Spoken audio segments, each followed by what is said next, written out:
Okay, so with everyone in the audience's permission, we're going to be recording this soon because our speaker requested it. So I hope that's okay with everyone. We have these coffee houses for many years on the fourth Monday of every month. And we focus on many different issues of solidarity in the Western Hemisphere. That's basically our mission, Latin America Solidarity Committee. And we have planning meetings in which we plan out our events for the year. And the event for the fourth Monday in March will be a report from someone who's spoken for us several times before. She's in Honduras and she is the chairperson of the Honduran Solidarity Network. Her name is Karen Spring. And she's agreed to Zoom with us directly from Honduras to talk about how events are playing out after finally an election that threw out the body that had seized power by a coup about in the last decade, and instead a return of the democratically elected government that had been in place in Honduras. We invite you to watch for that, the fourth Monday of the month. Okay, so Vicky had a statement.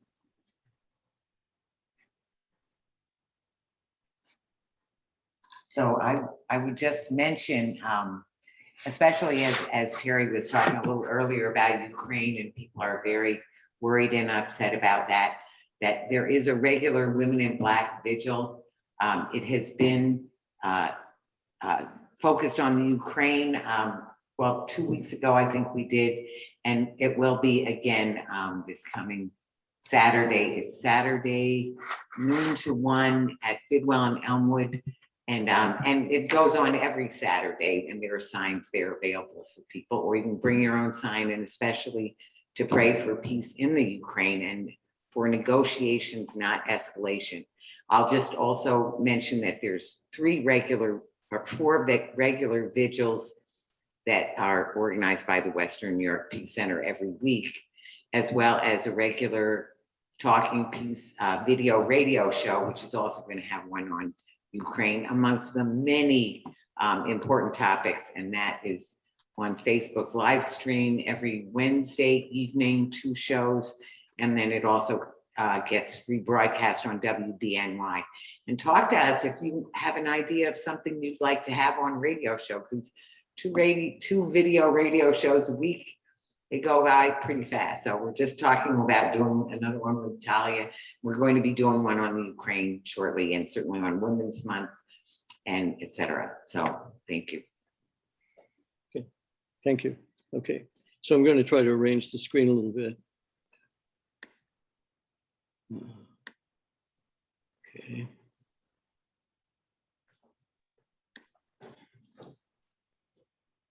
All right. So, Talia, would you, I'd like to introduce our speaker, Talia Rodriguez. Our technique is just to let her tell you everything about herself. So I won't say more to introduce her. I'll just ask her, should I turn on the PowerPoint now? I can do it, whatever is feel comfortable. Well, then it will be in place whenever you want to call on it. Thank you. Let's see.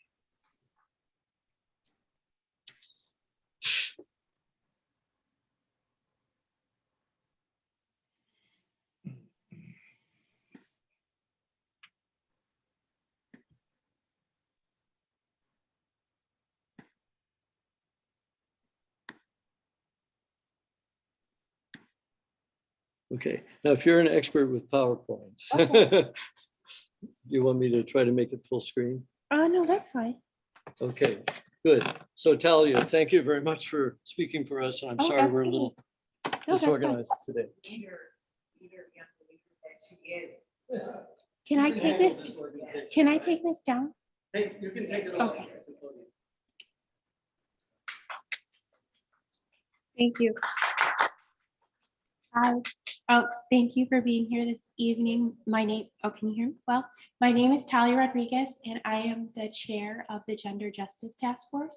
I'm elated to be here. I'm going to tell you a little bit about the Gender Justice Task Force, and then we are going to go into some of my activism and then some of my personal and professional work. Oh, louder? Okay. All right. Okay, so how I became associated with the Peace Center was through the Women's March. And the Gender Justice Task Force is responsible for planning the Women's March. So if you want to come out in May and see us and participate, we would love to have you.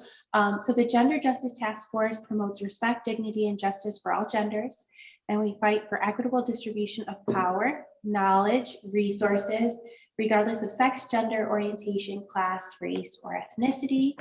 And we support the LGBTQIA community, which represents fluid identities on a vast spectrum of identities that exist outside of heteronormity. So we're excited, and we would love for you to join any of our meetings. This is the first time I'm going to do this, but I think it's important specifically in this space to do a land acknowledgement. Just wanting to start and acknowledge that this land is the land of our Indigenous brothers and sisters, and that it is Haudenosaunee land. So I'm excited to be able to do that and share in this space. So the next slide is going to have a picture of my grandmother. My grandmother was born in Puerto Rico in 1923 without the right to vote. Women in 1923 in Puerto Rico had to take a literacy exam to vote. Thus, she was born, and my great-grandmother was not allowed to vote because they couldn't read. She saw suffragists in Puerto Rico protest, and it was something that was really important to her. So she'll be on the next slide, Terry. Okay, sorry. She'll be on the next slide, and she's one of the reasons that I am an activist. She marched with Martin Luther King. She brought my dad with her to the March on Washington, and she was there to witness the I Have a Dream speech, but she was there also specifically to see a Puerto Rican activist, and his speech was not captured, but he addressed the crowd in Spanish, and she truly went to see and to participate. I believe there are about 30,000 of us Puerto Ricans that participated that day. So she's on the next slide, and then there's a link that I'm going to try to press that's going to show my video of my last speech at the Women's March, so you can get a sense of how I look when I am an activist and advocating on behalf of the Gender Justice Committee.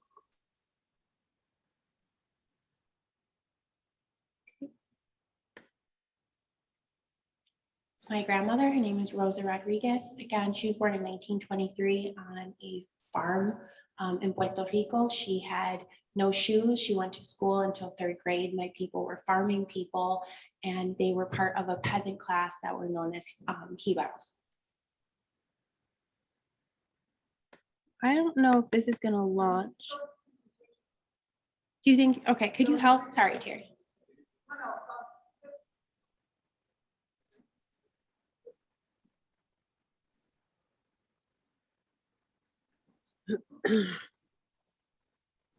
That's okay. There you go. It's just, it's a link. Yeah, so try outside. clicking it through. Yeah. There you go. Oh no, it's not working. So I would have to log in. That's okay. So no, that's all right. Okay, so we'll go into my presentation. Okay. So we'll go into my formal presentation. I wanted to show you a little bit of my activism, but this will give everybody a reason to create an Instagram account. So I would encourage you, visit my Instagram account. It's underneath my videos. This is going to be the formal start of the presentation regarding my professional work and my activism. So just high level review. My name is Talia Rodriguez. I'm the Gender Justice co-chair or chair. I'm chair. Okay, I'm chair. I'm waiting for the nod of the Gender Justice Committee, and I'm elated to talk with you of the Western New York Peace Center. Okay. I come from a family of activists. Again, my grandmother marched with Martin Luther King. My father was a civil servant, and that was the expression of his activism, but they were all committed to advancing the health and the wellness of Latinos. On the screen, though, you will see my Sicilian family. They were into food, and I'm into food. So it says, do the thing you think you cannot do. It's gonna be an exercise. I'm gonna ask you guys to do something. We're just gonna take a step out of the presentation and into a moment. So I'm 8 years old. I don't know how to read in English. I was taught to read in Spanish. I'm in a school of white educators, right? Who I told I know how to read in Spanish in kindergarten, and they told me that I read in the wrong language. So here I am, 8 years old, knowing I'm smart, right? Living in some part in the suburbs. So observing the way that people are treating me when I present as a white Latina versus my experience when I went to the city. So we were in poverty and we relied on programs like summer lunch. And I've spent the last year and some change talking to people about why feeding my people and teaching my people how to feed ourselves is part of my activism. So you'll see on the screen my grandfather. He had a butcher shop on Grand Street. I am a West Sider. You'll also see my grandma, the little one with the attitude on this side of the photo. That's my grandma. And she was a West Sider and the daughter of a woman who owned a grocery store. And I found myself after law school, after becoming a SUNY trained policy analyst, working in food, just like they did. And I think it took me a little while to realize that it was part of their legacy, but here they are. So again, I'm 8 years old, I'm at summer lunch, I don't know how to read. And I'm sitting there thinking to myself, what are my own chances, right? We go up in line, we're going to get the food, and we're just kind of begrudgingly giving the food, and we're told we have to stay. There are no tables, there's no chairs, there's no programming. So to me, right, this is a stark contrast from my experiences in the suburbs and how children in the suburbs were treated, planned for, and accommodated, right? So I'm sitting on the floor and I'm thinking, what are my chances eating summer lunch? And I didn't feel good about it. I felt invisible. I felt like poverty was this numbness of deprivation and that I wasn't going to be anything because nobody gave a shit enough to give me a worksheet, to give me a jump rope, to give me playing cards, to say we believe in you. And I remember sitting there and thinking, I'm going to change this. I'm not going to have other children feel this experience because food to me, as you can see, is something my family celebrates. So that's what I spent some of my professional activism doing, right?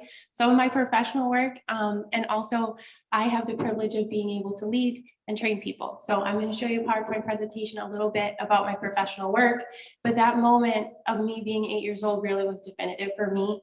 I decided that I was going to be something, that I was going to learn how to read in English, no matter how hard it was, and that I was going to show people that I was smart. That's what I decided. Thank you, Vicki. She sees I'm getting emotional, but it is very emotional to feel invisible. So I'm going to ask you if you can just take a step back and think about a time where you felt invisible or insignificant or denied of something, and tell you if you don't have the lived experience of poverty, that is what it's like nonstop. Take a couple seconds to process that. So this is me happy. We have a leadership program as part of my work. So I had the privilege of being hired by SUNY Buffalo State. I run a hyper-local consortium, which is a project based on the West Side, the neighborhood that I come from. And I have the privilege of training leaders who are all standing around me. So part of what I want to talk to you about today is leadership and why forming identity affirming spaces is really important for children and really important for adults.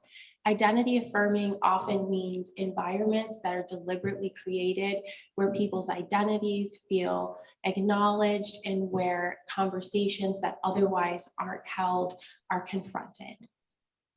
That's my leadership group.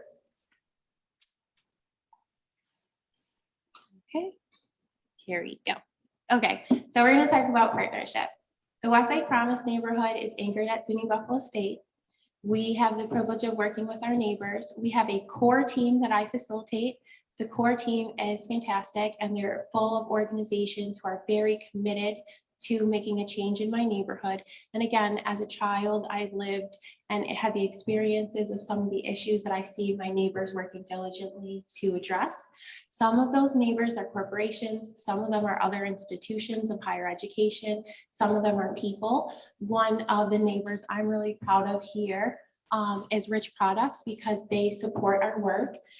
They directly support the project and are part of the core team. Volunteers show up and appear as neighbors, and they're tremendous. On the screen, it talks a little bit about the way that we present the work to our neighbors. We really look at our neighborhood from an asset perspective, and for that reason, much of the material highlights the things that we think are beautiful and or are assets in our community. Okay. This is another slide that talks about giving.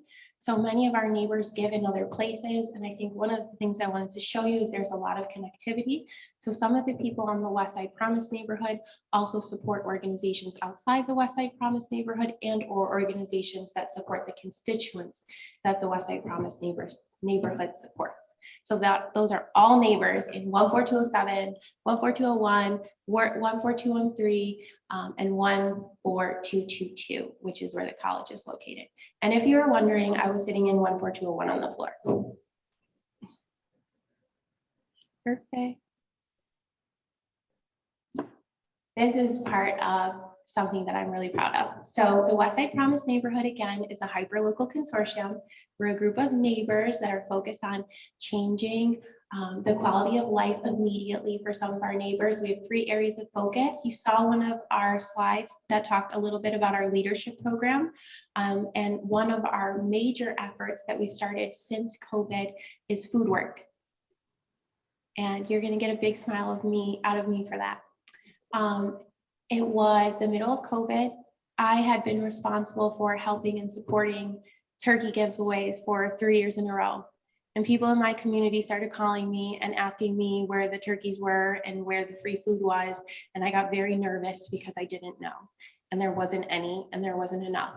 I lived in a zip code 14207, where the resources were scattered. And I felt as if it was important for those who were providing services to be celebrated, but also to just be asked in a good old fashioned Buffalo way, what's going on and how can we help? So that's really what happened. We grouped everyone together for a conversation, and it gave birth to a committee. So it's called the Food Security Council, and we meet once a month, if not twice a month. And it's dedicated on focusing on leveraging, planning, and strategically supporting the food security system in the West Side. So what does that mean? That means anywhere, as my mother would say, they're doling out free food, anywhere you can buy fresh food, anywhere that you as a mother with a little guy behind you who wants a banana or fresh food can access it, right? So a lot of my neighbors feel what's called food tension, which is because they can't access certain types of food, right? That reflect the quality of food that they want to put in their bodies or feed their children. One of the things that we did when we established the Food Security Council is to go into the neighborhood and ask people what was already going on. Yes, my partners at SUNY Buffalo State and at Riches and at other places believe in our neighbors speaking first. And we also believe in asking them what's going on before we start planning for them. We plan with them. It was a fantastic opportunity because there was a pastor who was in the neighborhood who already wanted to start a food pantry. So that sounds like a great idea to me. We started to meet and we started to talk to the institutions and organizations responsible for funding and planning pantries to say, hey, we have this very well-meaning pastor, him, and he'd like to start a food pantry. How do we do that? And I literally naively called and was like, well, where's the book about how to start a food pantry? There is not one. There is not one. We spent about a year and some change figuring out that process, and also being aided by the Western New York Feed More Agency that were amazing partners, but also have to walk us through a certain process, right? So there was a lot of learning, capacity building, and support that WISPN, the college, the members were giving to our pastor. We opened the pantry. I would encourage all of you to come and see it if you're able. We see 1,000 people a month. 1,000 people a month in a place where a year and a half ago there was no resource. In a place where I've seen my neighbors humbly come to pick up food with baby carriages, with shopping carts, with anything they can get their hands on to get the food home. But one of the exciting things about WISPN is because of the quality of the partners, they feel food dignity.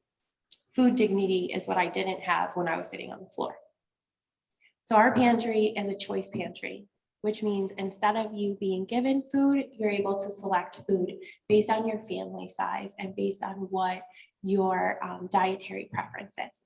And that's a big change for anyone who's ever utilized a service like that. And I'm proud to say that my neighbors who are Burmese, who are Iraqi, who are Syrian, who come from all over the world of all different faiths, feel comfortable inside the church sourcing food because of the spirit and because of the model that we employ.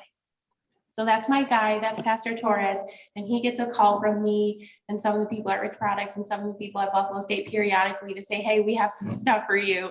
Can you meet us at the church? And he always shows up every single time. Okay, so who we are. This is a slide that talks about WISPN. I am really proud to say that the goals that have been identified there were identified in a strategic planning session with multiple organizations and leaders from across the community. And I think concisely what the idea is that we let our neighbors lead and that we're interested in impacting their immediate health, but also their long-term success. Just let me know when I can change the slide. And number 7 is one of my favorites because I'm a good old volunteer. I love civic engagement. Each one of our program and committees reflect one of our goals. So our leadership committee is under goal 7, and we train leaders, we recognize leaders, and we also say to them, we know that you're a leader. I always say this is the antithesis of normal leadership development, and that our past leaders also pick the curriculum. So nothing that we present is solely decided by us. It's always decided, in concert with our alumni or other committee members. Our food work, I think, falls under every single one. I think it's very well understood in a room of academics and students that food is necessary for our families to succeed in any place, doing anything. And I'm really proud of that logo. It's meant a lot to me. It's meant the ability to feed my neighbors. So it started as a program 2 years ago with a conversation, specifically in the food work, and we've been able to make some really tangible changes in our community. So this is Luz. This is one of my church members. The Food Security Council is active.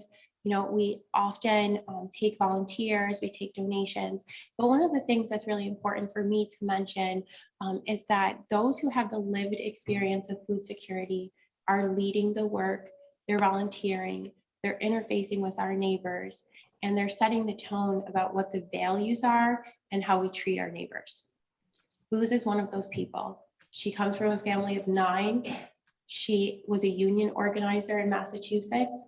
She often did not have a lot to eat. And as she was the oldest, she told me that often she would give her food to a younger sibling. She shows up every single day. She is not paid. And she runs a program at my local church where we give out food, which is called community style dining. So that means that it's hot and ready and that it's available for pickup so that our neighbors can eat. So Luz is one of our WISPN food security warriors, and I think it's really important that we highlight that people like Luz are who literally fuel the project.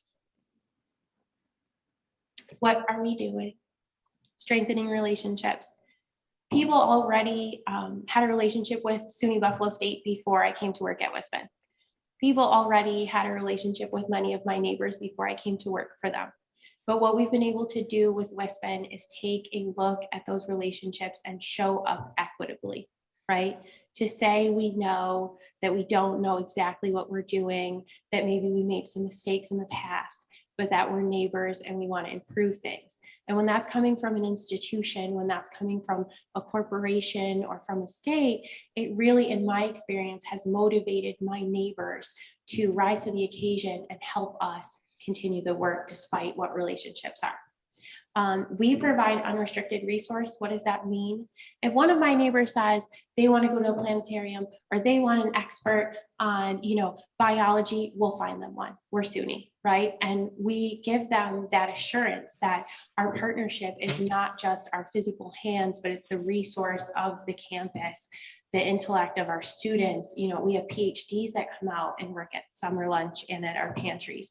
So when we talk about resources, I talk about people resources, the infrastructure resources, and also the resources that we can give them from an infrastructure perspective to plan. So Wi-Fi, meeting space, facilitation. And it's been a privilege to see my neighbors take advantage of these resources and really lead in and feed each other. And then empowering vulnerable communities of the food insecure. That's me. That's anyone that didn't know or doesn't know when their next meal is coming from and or doesn't have enough food to feed their families. And so many of my neighbors in COVID, their realities changed and it became very difficult for them to confront the fact that they were struggling to feed their children or that they were struggling to feed themselves. And they came to our conversation. And that's what I think made our coalition different and stronger, right?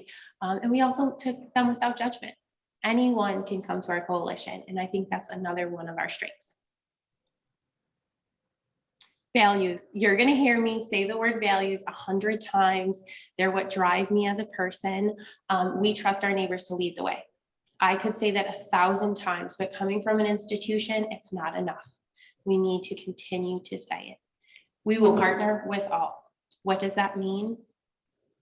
It means that many times well-meaning organizations and people in Buffalo are not able to partner or do not see past a partnership because they're held back by funding limitations or staffing limitations or relationships that have nothing to do with the people that they're hoping to help.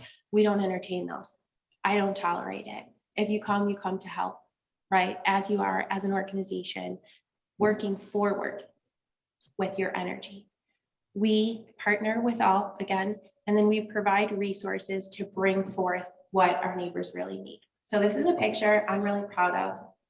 2 years ago on Christmas Eve, I was in the window. There's a special window on the side of my church where you can go and you can access food.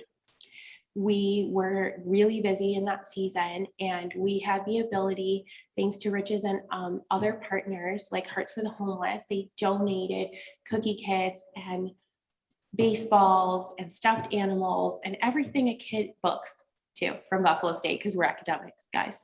But we gave a kid everything they needed to feel as if they had a gift. We gave out hot chocolate bombs and so that they could have them with the cookies, and we wrote them cards. And I think it was so amazing to look at a mother and say, here is your meal for today, and here's a gift for every single one of your children, right? And that's what I was doing on Christmas Eve. And I was with the people from Riches, I was with the people from SUNY Buffalo State, and we're all looking at each other like, this is where we are, right? Christmas Eve night, serving. And in a way, it almost felt intuitive, like this is where I should be, right? So that is a picture of our Christmas Eve evening and one of our neighbors receiving a lot of the gifts. I tell people I put a lot out of that window. A lot of food, a lot of well wishes, a lot of God bless yous, a lot of thank you, neighbor, because part of what people were experiencing when they were coming during COVID was a social interaction. And a lot of my neighbors are very isolated because they don't have Wi-Fi or they lack transportation. So coming to the window and having that social interaction meant more than just the food. It was also a way for us to give them comfort and strength during a time when people in our zip code had the lowest immunization rate and people in my family were dying from COVID. Summer outreach. I am the summer lunch girl. If you know me, I've spoken to you about summer lunch. It's one of the most exciting things I've been able to do professionally. I have told that 8-year-old story of sitting on the floor, and it has been able to really motivate people around me. I think they're tired of hearing it, honestly. So here we are, summer lunch. This is a picture, and it talks a little bit about our summer lunch locations. So what are we doing with summer lunch? We're helping our neighbors access food that would otherwise be available to them. We're building capacity with our neighbors, and we're creating more instances that children can eat by creating more summer lunch locations. Summer lunch is federally funded. I was in a space today with other hyperlocal facilitators from across the nation, and I was like, who has summer lunch? Because that was my first thing I wanted to know about, because it is a federal program, but it is so nuanced because every locality and every state and every city implements it a different way. So here we've had great partnership with BPS, and we've been able to take people like the pastor and help them access the food with the food application, and also giving them access to our food security network, which is not just people who make food, right? That's museums like Explore More and the Science Museum and others who come and give us materials for our summer lunch program. So I'm super proud of summer lunch, and the idea is that it's already there, right? The funding is already available, and what we're doing is just wrapping our arms around an opportunity where our neighbors are looking for resources. We also co-locate produce at summer lunch, right? So you can come to my summer lunch site, you can get meals for 10 people for lunch, you can get snack, you can get a 5-pound bag of produce, and on a good day, you might get a pair of flip-flops or a puzzle or a backpack or whatever else we have, popsicles, all of the things that, also chalk. I do a lot of chalk, so if anyone has extra chalk, let me know. A lot of things that children need, I would say kind of old-fashioned, non-digital toys so that they can be engaged while they're there. And I think this is a point that I want to reiterate. Children know when they have been planned for. No matter how humble that plan is, they're conscious that an adult has planned for them. And that was the sensation that I left. So it's been an amazing, very emotional experience for me. Before we go to the next slide, I will tell you that summer lunch has given us the opportunity to activate a site on Massachusetts Avenue where my family lived for about 50 years and where our grocery store was. It was also a place where I went to eat. In the beginning of last year, we found out there wasn't going to be a summer lunch site there. There were some conversations with my neighbors, some of my newer neighbors, and I'm going to leave it like that, from the west side, who thought maybe there wasn't a need in the park and there wasn't a need for the summer lunch site. I obviously didn't even tolerate the argument, and we had a summer lunch site. I out-vetoed them. My family's been on the street for a long time. We served 22,000 meals. We had 22,000 individual meals, that's lunch and snack, that came from that park. We were at 221 meals a day. By 1:30, they were gone. People were so grateful. And people not just coming from the communities that I was coming from. Summer lunch is for everyone. It's for middle-income families. It's for people who just bought a house. It's for everyone. One of the other things that we made sure to reiterate is that our teens felt welcome. Ergonomically, our teens, specifically our boys of color, are excluded because of the way the environment is set up. I always say, if you have a 6'1" student and you have little tables and chairs, what are you saying to that young boy? He's not welcome. So one of the things that we made sure to do was to make sure that our teens ate. Everyone under 18 years old can eat. And our teens that have hoodies that kind of maybe intimidated people began to be my cleanup team. Began to be my laborers, began to be like people, hey, come over here and help. And without a doubt, no problems. They're just very grateful.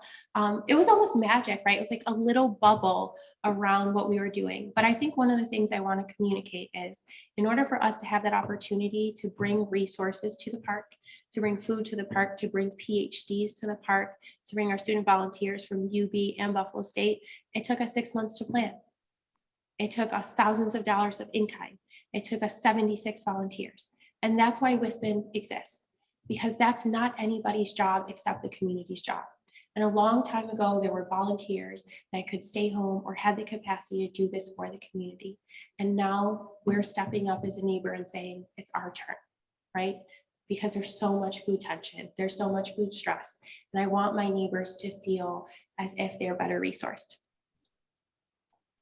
Okay, so my slide is a little adulterated, but one of the things I want you to see is my food finder flyer. So alliteration is something I struggled with, being that I am an ESL student. So anytime I get my alliteration right, I'm happy. Again, my food finder flyer. We created the food finder flyer in our first year of Westman's food work. We had an opportunity to unite the work of two of our not-for-profits that at the time were not making referrals to each other. We also had the opportunity to share with our community where the food was, right? Because our neighbors could not get online. That was one of the reasons they weren't making it to the testing stations, or they didn't know the COVID updates, because my neighbors cannot, they struggle. So that being said, excuse me, I get excited when I talk about that. That being said, we were asked to create this flyer. It was a quarter flyer, and one of my friends who works in the county exec's office, who I'm not sure would appreciate me telling this story, printed them for me, right? Because I had just the idea that they should help, right? And I didn't know if they were going to go great, or I didn't know if they were going to go bad. And I wanted that, that office to be involved. They went with our 250 flyers. They went with 250 turkeys that we handed out to the community that year. And they were asked for. And I think that was a humble privilege to me, to make something that was relevant to my community. Forget my law degree, forget my master's degree, forget my degree in political science, forget all of my advocacy. If you can make something that your neighbors say is useful and helps them find a valuable resource of food, to me, that's worth more than many of the awards that I've won. It was really humbling. We now make them for the entire city every month. So we've expanded to the east side because we were asked to. And what we've been able to do is to show neighborhoods where their gaps are. So we learned in 14207, there was no place to find food on Wednesday. So Wednesday you were SOL, because I'm at Canisius. I'm not going to say what that means. But at Wednesday, you could not find food. So what did we do? We brought the Salvation Army up to 14207, and they provided food on Wednesday. It was not clear to our community cumulatively before we had the food finder flyer that Wednesday there was a gap. I'm really proud of it. And again, it goes out digitally. So if anybody wants the food finder flyer, please let me know. It also has information about where people can get hot food. So lesson everyone, food security means all food. Pantry food is food that you access at the pantry, which is normally produce or pantry stock, and it is uncooked. Community dining is cooked. It's made for people to consume, to take home, or to eat on site, right? And then also we have sites like community schools powered by CS Buffalo, where people can eat meals inside the school, right? And that was a valuable resource that was closed during COVID. So when they were open, and when 2 Saturdays a month you can roll out of your bed and go around the block and get breakfast and participate in activities, we wanted our neighbors to know. So now when someone has something exciting they want to share, sometimes they ask us to share it on the food finder flyer. And again, it's this tool that I feel like may exist after the program or after my tenure here. But the idea is that our community has come together to address the most vulnerable neighbors, those who cannot get online, those who finding food and supporting their families, it's a challenge. So these are some of our friends. I work with a lot of folks, and we love them all, and they all contribute in many different ways. These are some of our interns. So I went to UB, and I say I'm UB for life. I work at Buffalo State. So we had UB and Buffalo State out there working collaboratively. Someone who's write it down, it is history. And we did well. Our UB students were so diligent. They were public health students, and they did everything from carrying the lunches to the car to surveying with our neighbors. When we had fresh produce, we decided to ask them about what their food realities were. So I just said in a space, I'm not a researcher. Researchers have not been very good to Puerto Ricans, specifically women, right? I have conversations with my neighbors about their attitudes and food and about their social realities. And that was one of the things that our UB students did for us too. And we had a bunch of SUNY Buffalo State student groups. And then how can you help? join one of my committees, it is open for everyone. Second, you can recommend a leader to join our leadership group, our leadership network. You can plan a summer lunch site. You can adopt a summer lunch site. You can volunteer to partner with us, or you can talk to your neighbors about food and food dignity and where they can find food. So that's the end of my formal presentation. I think one of the things I just want to stress to you is I appreciate your time listening to my lived experience and how that's informed my leadership, both from an activism perspective and professionally. And I just want to thank you for giving me the opportunity to speak here today.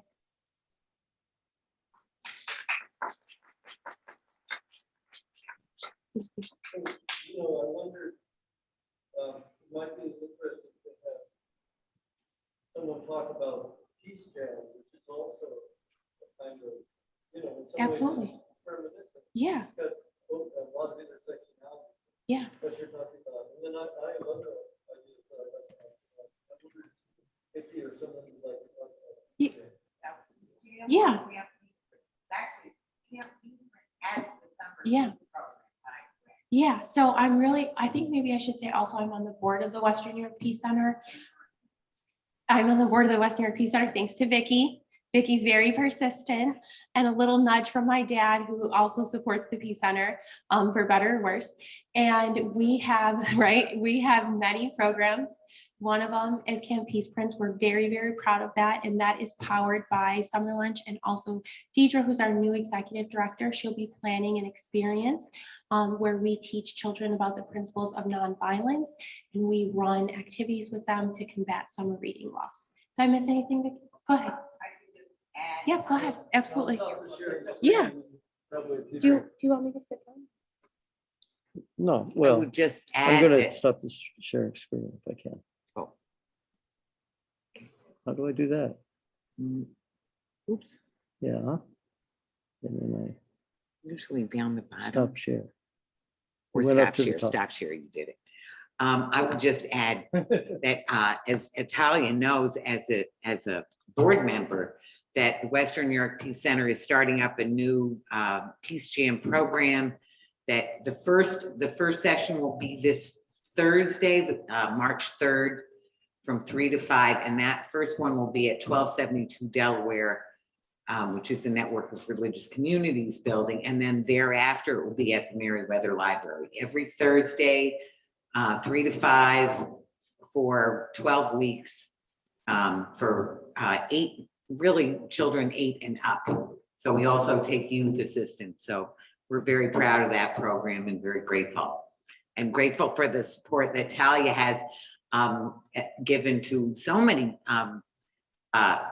different organizations. And I would just mention the Latino Village, where Talia has a column, and just she's active in all kinds of ways, including the Gender Justice Task Force of the Western New York Peace Center, but not limited to that. So it's all the other things and all these different groups that you connect over time, you know, with these really coalition building.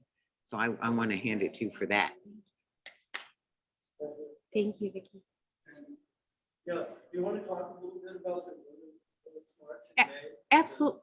I think- Joe, is that your question? I would love for you to come out to the march. Oh, you want to ask? Go ahead. Okay. Okay, so the Gender Justice Task Force is a space that we build often virtually. We've been building it virtually because of COVID, and it is dedicated to advancing the rights of the LGBTQIA community, as well as every other gender expression and identity that appears within heteronormity.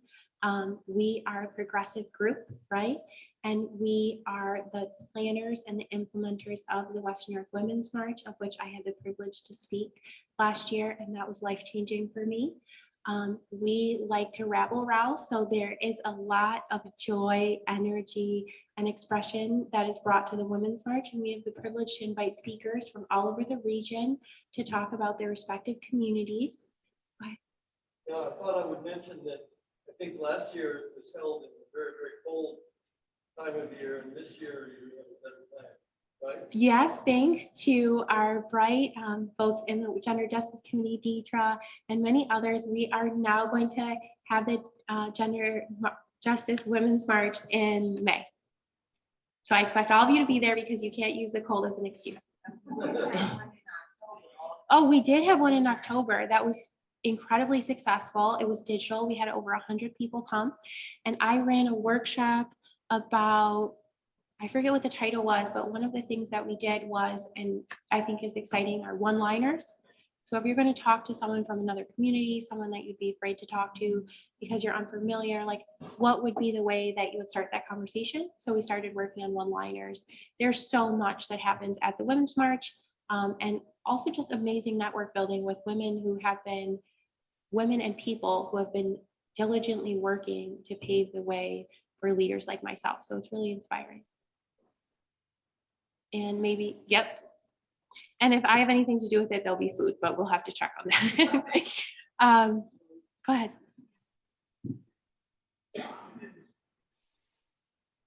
So I actually am biracial. My father's family is Puerto Rican, and the women who raised me spoke Spanish. So when it was time for me to go to the bathroom or ask for milk or ask for food, everything in my social universe was in Spanish, even though my mother didn't speak Spanish, which is why, because I read in Spanish, she wasn't really that able to help me learn how to read.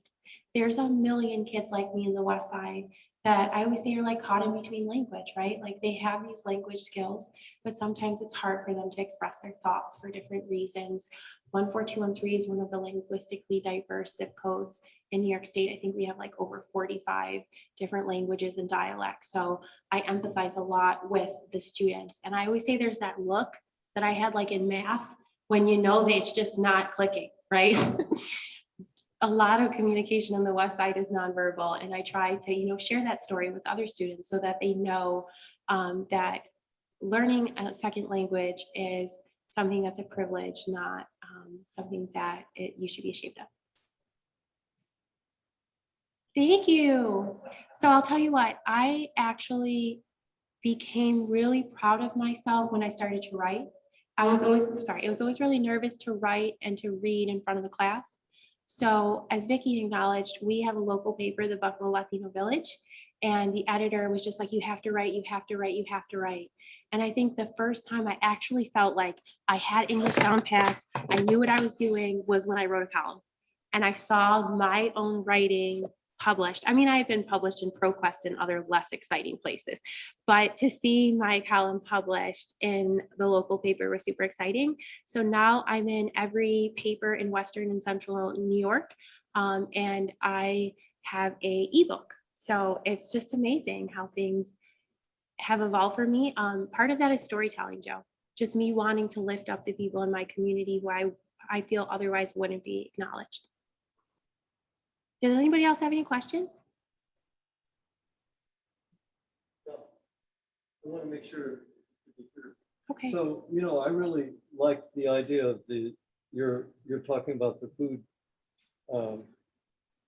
what were the three alliterations? Food. Oh, the food finder flyer. Yeah, See? food finder See? flyer. It's catchy. Yeah, that's good. It helps me remember. But during occupation Buffalo, which took place a number of years ago, they had some sort of community forums. One community forum was about, I think it was organizers from Chicago who came down and said, why don't communities have an inventory of the resources that they have to offer to their neighbors? Absolutely. Because in any given neighborhood, there's a lot of skills, and often neighbors don't even know what the skills of their neighbors are. And that idea struck me as so obviously useful, and it relates to what we hear about the difference between, let's say, social medicine, socially organized door-to-door medicine in Cuba versus, medicine in America, where you just have to, you pay and you go to see a doctor. But in Cuba, the doctors come to the households and introduce themselves to everybody in the neighborhood, and so that things can be shared. Yeah. And your food finder service flyer. Food finder fly. Yeah, it sounds a little bit like that. And could something like that be done for tutoring too? You know, Oh. like there are Absolutely. engineers in a neighborhood or carpenters who would be willing to tutor people, but maybe that's not a known resource in their community. Absolutely. And from an academic perspective, that's why I think, can everyone hear me? From an academic perspective, that's why I think my Office of Civic and Community Engagement is so important, because what it allows is a full staff member who's a part of SUNY to really be able to support efforts like that, Terry, because that's really someone's job, right? Is to be able to center all those resources. I think when I started working with the UB students, I met with Mary Glenn from the School of Public Health, and I'm very proud of my connection with UB. I just took a deep breath and thought of the power of SUNY, like all that we could do between Buffalo State and UB. And that's why I tell people, like, if my neighbor said, you know, I want a botanist, or I want someone that does mapping, or I want an astronaut, like I can find them on the SUNY payroll and I can find their email because I also have a SUNY email. So it's wonderful to be able to operationalize our on-campus resources and bring them out. The other thing too is a lot of my neighbors don't know how to speak each other's languages, but they were just out there helping, right? And the authentic desire to help, I think, motivates a lot of people to say, hey, I want to give my talent. And because they're also able to be acknowledged with dignity because of their lived experiences, whether they speak English or they're from the neighborhood from before, or they drove in from Kenmore, they feel comfortable and they come back with us. So one of the things I want to leave, I think, as a part of leadership is that people need their identity to feel affirmed, right? Whether that be in an academic, professional, or civic engagement space. And that when people have those opportunities to have their identities affirmed, whether it be as a neighbor, their racial or nationalities, they feel more comfortable and they're more successful. So the research says. Does anybody else have any other questions? Can we go here and then we'll go here? Go ahead. I just wondered if you had any connection with what you mentioned that Absolutely. Have you seen their building? Have you seen their building, their push building? So that building is actually where my great grandmother had her grocery store. So it's amazing. As when Aaron bought it and fixed it, I found him and I told him, I said, that's really my building. I was so proud of what they did. And it really, really showed to me the power of infrastructure improvements, because I used to sit on the porch and watch it rock, right? The building. We work with Push. They're part of the WISPN network, but a lot of our work interfaces around the park, because they're also very active members of a committee that supports Massachusetts F Park. And, you know, they're wonderful partners and they do a lot with us. We make sure to share with their Grant Street location all our food services because they do have youth programming and Grant that's open now. So very proud of them and very proud of their building. Did you have a question?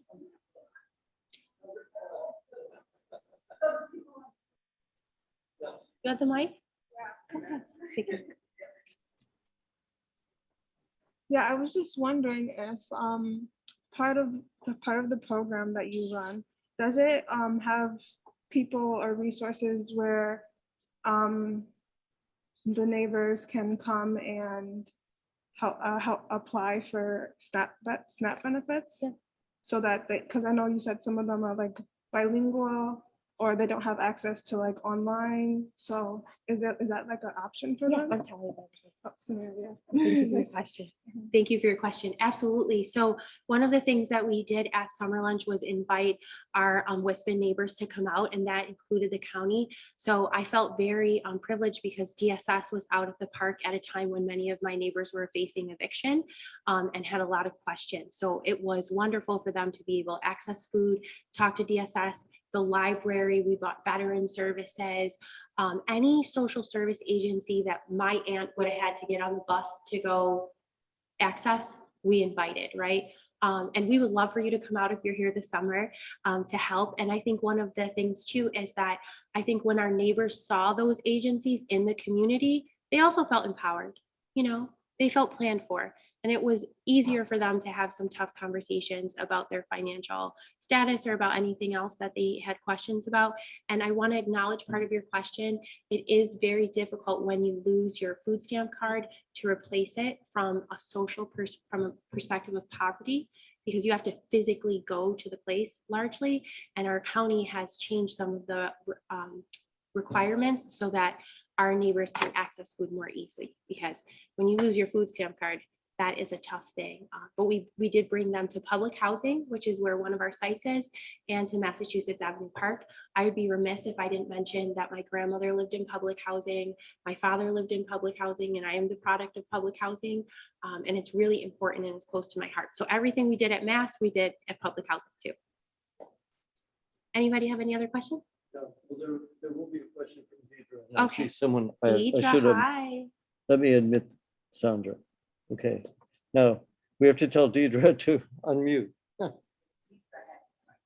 Yeah. Deidre, can you unmute? Yes. Hi. Hi, Deidre. How's everybody? Good to hear from you. I'm sorry. I wanted to just thank LASC for inviting you to speak. And, we are so proud of you, Talia. Thank you for your volunteership on the board and with the task force, and with helping with Camp Peace Prince last year. And we're just proud of everything that you're doing, as a mom and as just as a leader in our community. We have a lot to do. We have a long way to go. But I just want to say I'm really proud of you. And if you can help us with Peace Jam and snacks, that would be awesome. Yeah, let's talk, Deidre. I was going to say the respect and admiration is reciprocal. You are fantastic, and you came into a position that Vicki had, had wonderful, wonderful relationships. And Deidre, we're so lucky to have you. Thank you. course. It's my blessing as well to just be a part of everyone here. And So, Deidre's yeah. very patient. She takes calls with me when I'm also mothering AJ, who's my 4-year-old. But we give each other space to lead. Yes, most definitely. Thank you so much. Thank you, LASC, for having this talk. Thanks.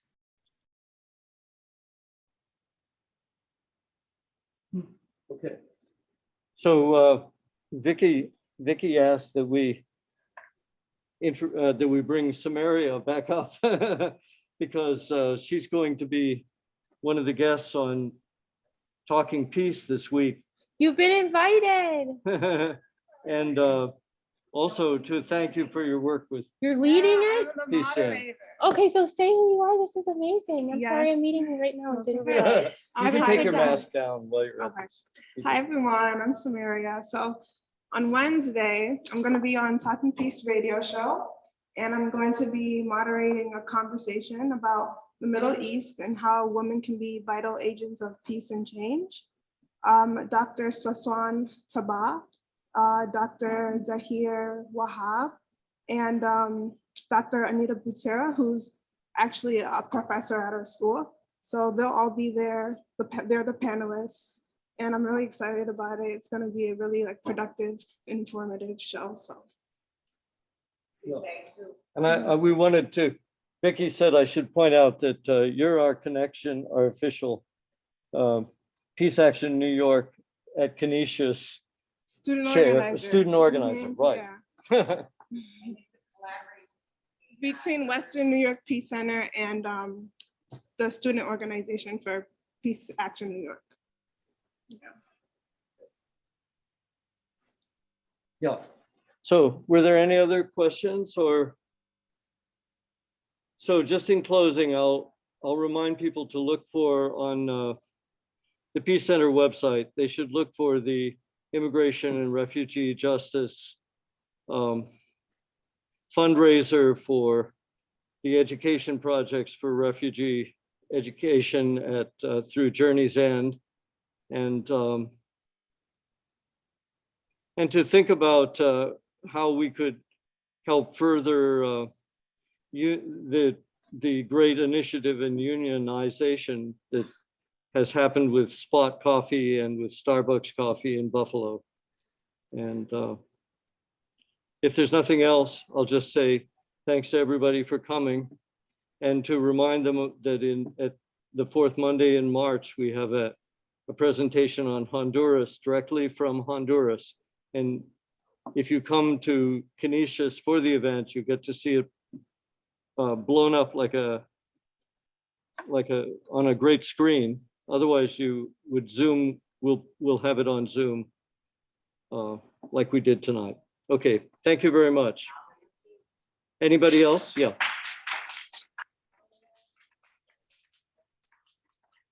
Oh, Talia. Yeah, thank you.